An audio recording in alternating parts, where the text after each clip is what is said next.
Why not? What's up, everyone? I'm Coach D. First of all, I want to thank you guys. You guys left some of the most thoughtful, inspirational, great comments on my video from yesterday.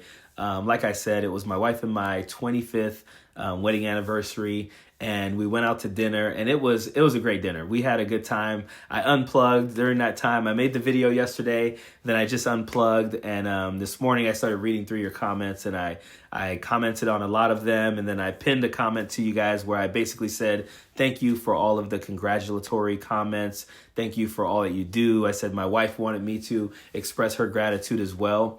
We went to dinner last night. We went to this place, one of my favorite places. I had an old fashioned. It was the place where I had my first old fashioned. Had a good dinner, good conversation. It's funny because when we 90% of the time my wife and I ever went out for an anniversary, Valentine's Day, holiday, or whatever, we always took our daughters with us because we just enjoyed being with them. We wanted them to be a part of the experience of like celebrating, you know, our relationship, our love for each other, whatever. But they're both away. You know, one of them's coming back in town today. The other one's going to be back in a couple of weeks for the Christmas break.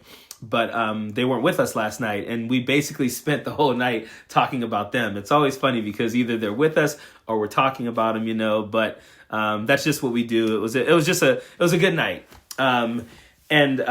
Yesterday's video was crazy. It was, I talked about a clip from Donald Trump, just basically being racist at his rally. I said it was basically a KKK rally. If you look at the people who were standing behind him, if you take a screenshot of the people standing behind him in that video from yesterday, and you compare that to videos of him and the people standing behind him, or a screenshot of him and the people standing behind him in November or October before he was elected, there's a huge difference between those people. It is so obvious. The people before he was elected were of all ethnicities. You saw all types of people in that crowd. You saw people holding up signs that said blacks for Trump, or Somalis for Trump, or Hispanics for Trump.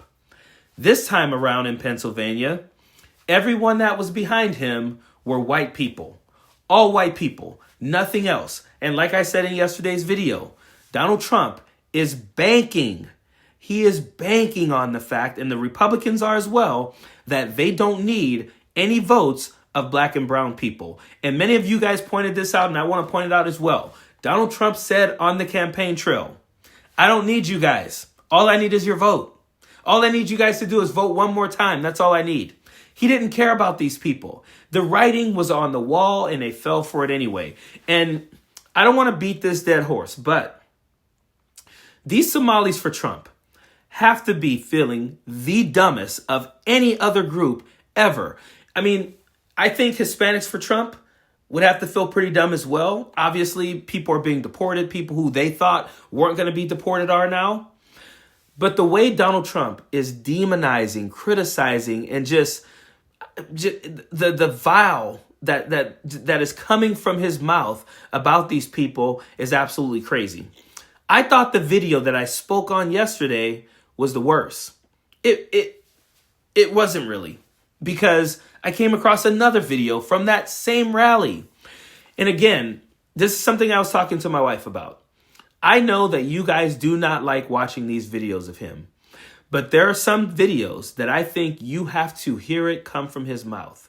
You have to hear it because I think the reality of that racism needs to be heard, needs to be seen, needs to be understood. And I think the importance of it is that it keeps us diligent. It keeps us diligent in understanding what we're fighting against. So I'm going to show you this video where he talks about Ilhan Omar. And I just want you to realize the amount of laughter in that crowd, how much fun they're having. I liken it to when white families, white racist people in the South were holding up signs and showing up at schools to demonize black kids who were being integrated into white schools.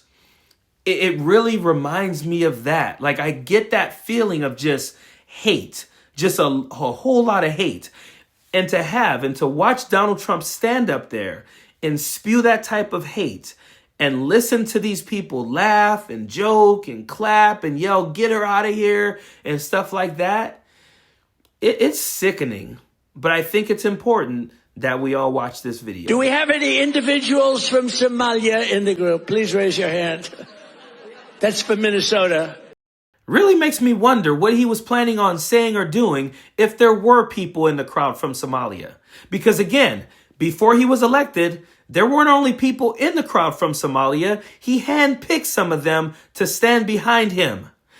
Am I the only person who gets pissed off about this? Am I the only person who thinks how sick and vile it is that he is standing up there blatantly saying, yeah, I used their asses. I had them standing behind me before I was elected. But now that I've been elected, they're garbage, they're trash, and I don't want them here. And if they were here, I'd be talking shit about them. Because that's basically what he did after he stood there and said, are there any people from Somalia here? I love this Ilan Omar, whatever the hell her name is, with the little turban. I love her. She comes in, there's nothing but bitch. She's always complaining. She comes from a country where, I mean, it's considered about the worst country in the world, right? They have no military, they have no nothing, they have no parliament. They don't know what the hell the word parliament means. They have nothing. They have no police. They police themselves. They kill each other all the time. I love it. She comes to our country and she's always complaining about the Constitution allows me to do this. We ought to get her the hell out. She married her brother in order to get in, right? She married her brother. Can you imagine if Donald Trump married his sister? Beautiful. She's a beautiful person. If I married my sister to get my citizenship, do you think I'd last for about 2 hours, or would it be something less than that? She married her brother to get in. Therefore, she's here illegally. She should get the hell out. Throw her the hell out. She does nothing but complain.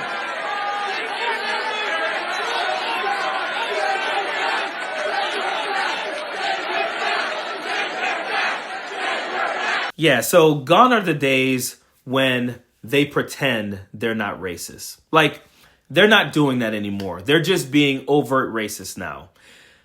I don't know. It just, someone said in my comments that they found themselves in tears sometimes watching what's going on in our country right now.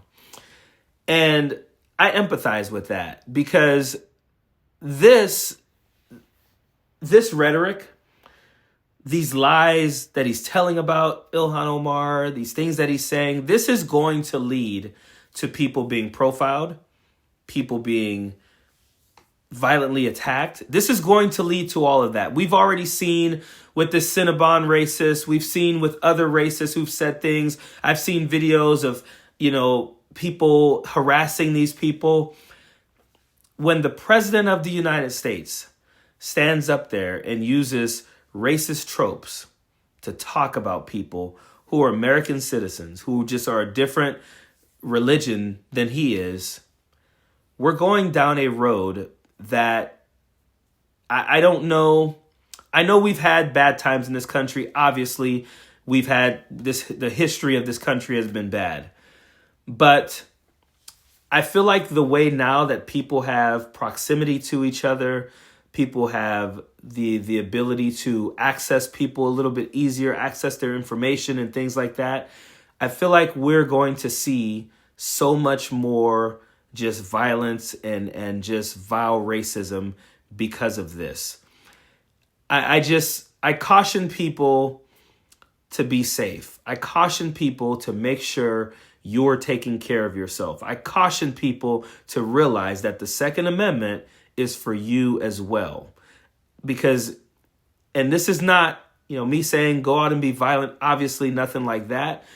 But it's saying just understand that the president is inciting people to do horrible things right now. Our president is a fucking idiot. Our president is a vile, racist person who, I call him an idiot as just basically a pejorative term, because I don't know if some of this is him being an idiot as much as I think it's him knowing exactly what he's doing. I think he knows exactly what he's doing when he's saying these things. And I think that is why people need to just stay diligent, stay smart, take care of yourself. Because right now we have 3 more years of this. You know, I mean, I don't know. I'm really at a loss for words because I'm so sickened by what I watched in that rally, by the things that the president of the United States said with the cheers of other American people. It sickens me. And yeah, hope you guys are well. As always, I look forward to your comments in the comment section. I look forward to reading them. Maybe you guys have some other ideas. Maybe you have some other solutions that I'm not thinking about. That's why I say the comments give me life. That's why I say I love reading your comments, because I actually do feel like I get smarter reading your comments. Someone actually said in the comments one day, they said, man, I really like your videos, but I really like your comments. It gives me hope that there are still good people in this country. And, you know, I almost get disappointed when some of you guys are like, hey, I'm here from Australia to say, because I'm like, man, we need people like you in America. You know, when people say I'm in Jamaica, and man, I'm just letting you know I'm like, we need you in America. We need people who are empathetic, who think the way that we do in this community think, because we're running out of some of those people here in America. I'm hopeful that there are enough of us to defeat them at the polls in the next election. I'm hoping this midterm goes in our favor and we can put an end to a lot of these things that are happening. I hear a lot of Democrats saying that if we take control of the House and the Senate in 2026, we're going to cut off the funding to ICE. We're going to, these things can go away. We can do better. We can be better about what we're doing in this country. We don't have to be inhumane. We don't have to be hateful. We don't have to be empathetic. We should be empathetic. We shouldn't be apathetic. And I just think we could do better. As always, I appreciate you guys. Period. Don't want no enemies or ops. Envy in their heart, I tell them stop. Vacation on the yacht.